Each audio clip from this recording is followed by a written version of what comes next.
We are back for our third installment of the Why You Got Knocked Out series. When a fighter gets knocked out, there are lots of things that got them to that point. And today we're trying to identify those things so that you don't fall into the same mistakes, you don't have those pitfalls when you fight.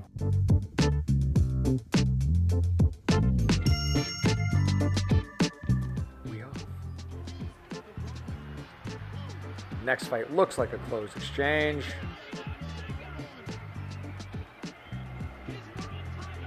And we've ended up in a similar situation here, where Red's gloves are neither attacking nor defending. He seems like he's in this no man's land where he's trying to decide if he wants to tie up, if he wants to frame, if he wants to create traffic. And in the meantime, while he's trying to decide what to do, paralysis by analysis, his opponent is busy punching him.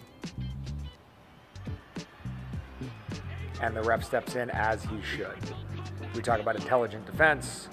This is not intelligent defense. Close exchange for this fight.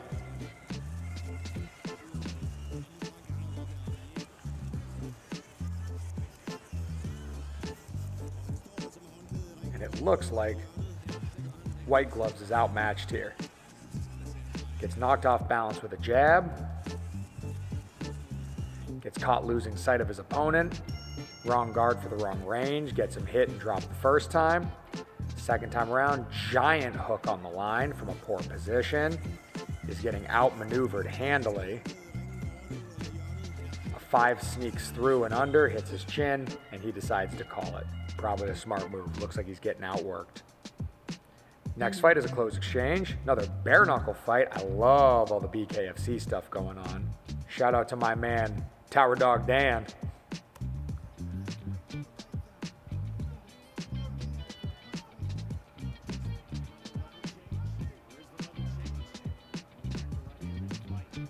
Good. Caution on both sides.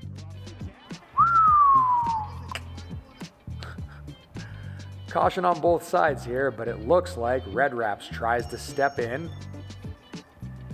And he steps in straight through the cross lane without creating any traffic. You can use your shoulder, you can use your far side hand, you can get your head offline, you can do anything, but you don't want to lunge straight in through that cross lane.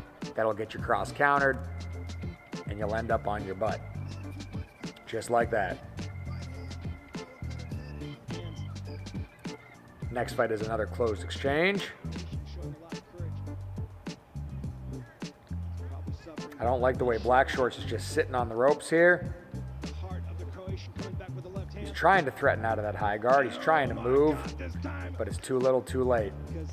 He looks like he's either stuck behind the high guard on defense, or his hands are at shoulder level on offense, but he's ineffectual here. And now he's out of that high guard punch from his chest, and he gets clipped. Back to BKFC. Looks like a giant heavyweight fight. These boys look big in that ring. Beautiful. No hooking on the line.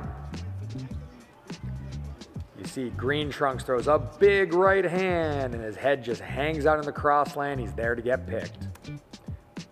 Remember, position before punch. And if they're looking, you're not hooking. Next fight is an open exchange.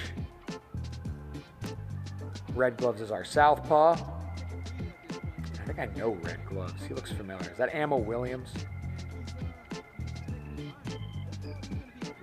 You can tell White Gloves is scared of him. He's reaching for nothing. He's overreacting, and that gets him got.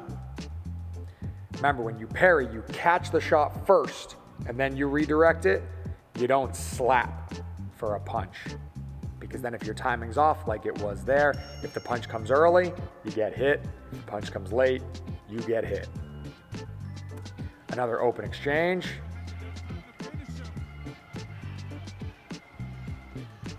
Good fencing work with that lead hand from both of them. They look like they're educated in how you should behave in an open exchange. Good.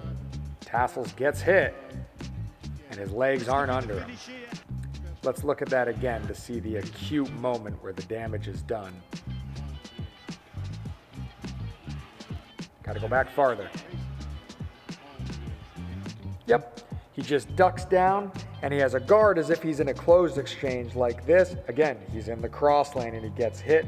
He didn't get under that left hand. Yep, he didn't get under that left hand. Southpaw.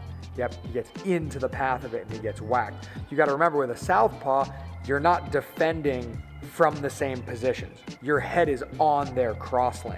So you don't want to be here when you get low. You want to be here when you get low to create traffic in the direction of the threat.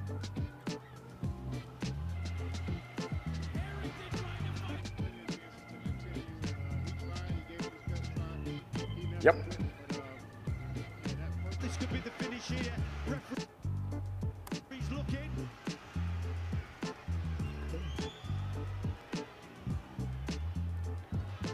Through a game left hook, but there was just nothing. Great body work here from Black Gloves, and it looks like that's what gets the job done.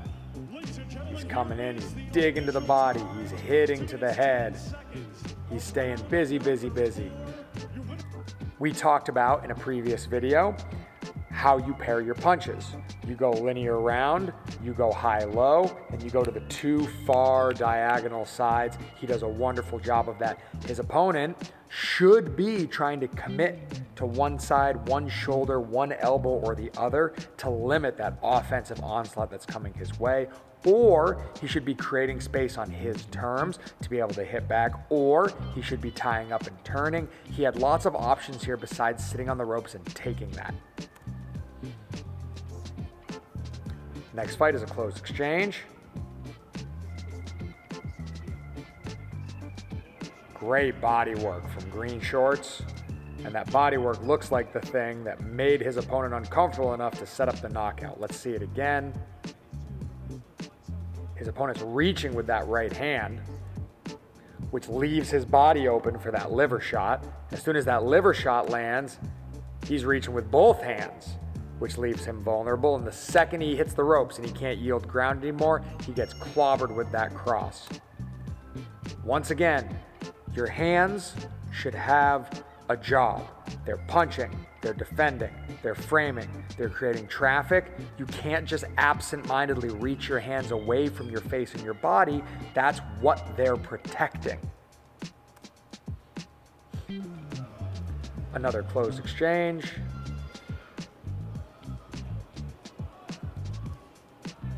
White Trunks looks a little overreactive to me, but anything can happen. Beautiful work. So if we're looking there, this demonstrates positions really, really, really well. So you can see White Trunks is in his opponent's closed lane. If you're in your closed lane, there's really only one punch you can get hit with, and that's the big right hand. And that's exactly what his opponent throws. All right? If somebody's on your left side, hit him with your right hand. If you're on somebody's left side, recognize what you're vulnerable to. He's got his guard forward like this. Just throwing up your high guard isn't enough. Again, it's got to be functional. It's got to be active. It's got to be dynamic. You got to recognize what you're vulnerable to before it comes.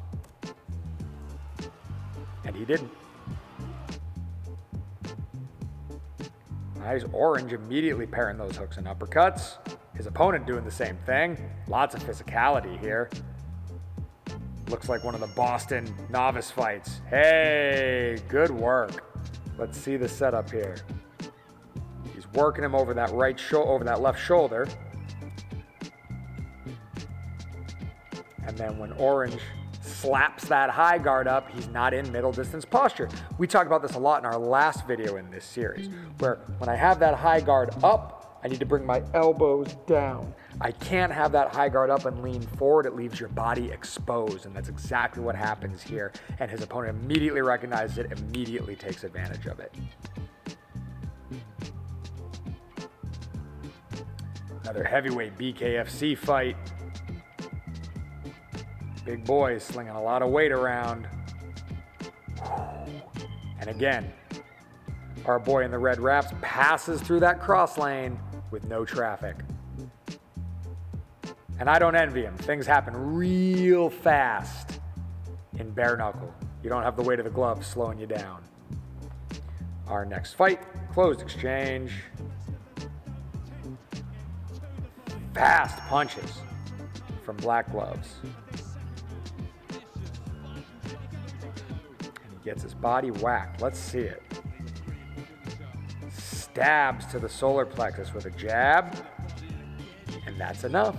If you're standing too square in front of somebody, if you're not mobile with your feet, every time you take that lead elbow off of your body, you're vulnerable. That's the thing that's protecting you. So you got to exhale, you got to flex, you got to anticipate eating that shot, or you need to be moving side to side or dressing up your entries.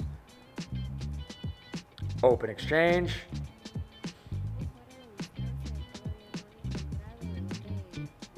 Red Trunks looks like he's waiting to counter. Yellow Trunks looks like he's very cautious. He's trying to get him to spring that trap. Beautiful. The setup there was really, really, really nice. He's trying to get him to spring the trap. He feints. He undermines his confidence that he's going to be there. He feints. He undermines his confidence that he's going to be there. And then he has a nice little rhythm mix-up coming in. The little hop skip. Boom. And you can see Red Trunks doesn't get his head offline as he throws that three. He just rotates right in position, and a nice straight punch is going to beat a round punch every time. Gets punished for it. Close exchange. Silver Gloves looks great. Slipping and ripping his way in. Jabbing off of the 5. Distract him with the left hand. Came through with the right hand and put him away. Let's see the acute error that was made here.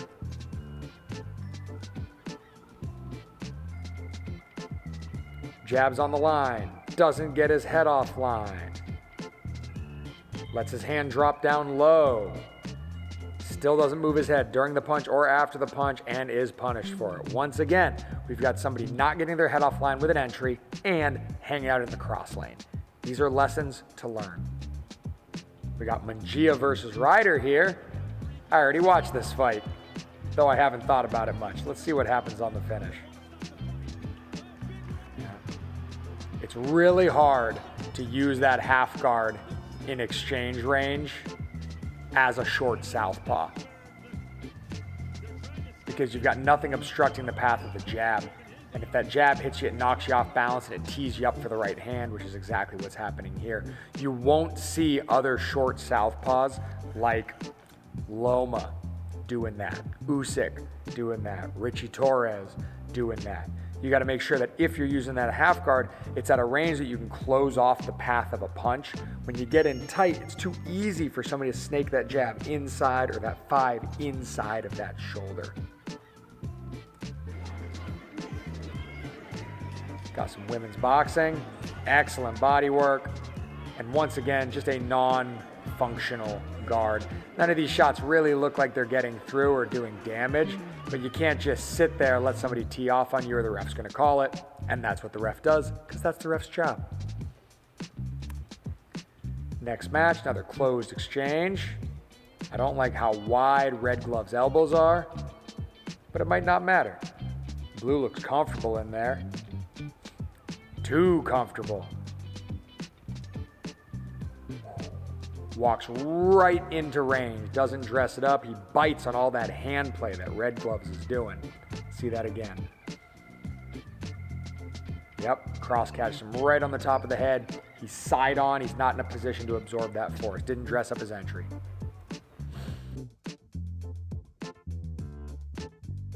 Another closed exchange. Hooking on the line. Not layering in his defense. Oh, it doesn't matter. What happened there with Black Glove's posture? Let's see that again. We got mistakes from White Gloves here, but then watch Black. Sticks his chin straight up in the air. Why is it up like that? That's an easy one. Don't fight like that. You should be hiding your chin behind your shoulder, squeezing your chin in tight with your other side hand, especially when you're in an exchange like that on the ropes.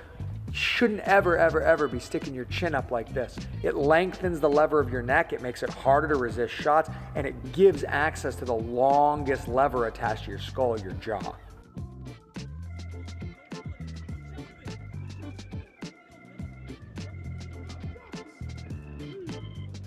Lots of physicality in this fight.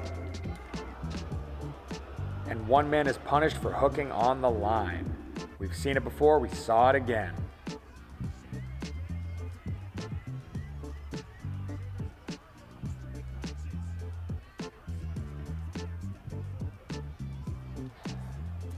And in our final fight here, once again, Blue throws himself into range, hooks on the line, overcommits and over-rotates, basically gives his opponent the open side angle, and is immediately flatlined for it. Thanks for joining us for another installment of our Why You Got Knocked Out video, where we talk about the acute mistakes that boxers make that allow that big fight-ending shot to land. Hopefully you learned something watching this today so that you don't end up on one of these highlights, and hopefully you pay attention to the Bambara boxing system and all of our other educational videos and fight breakdowns where we illustrate these pitfalls so you don't have to be on the receiving end of them when you fight.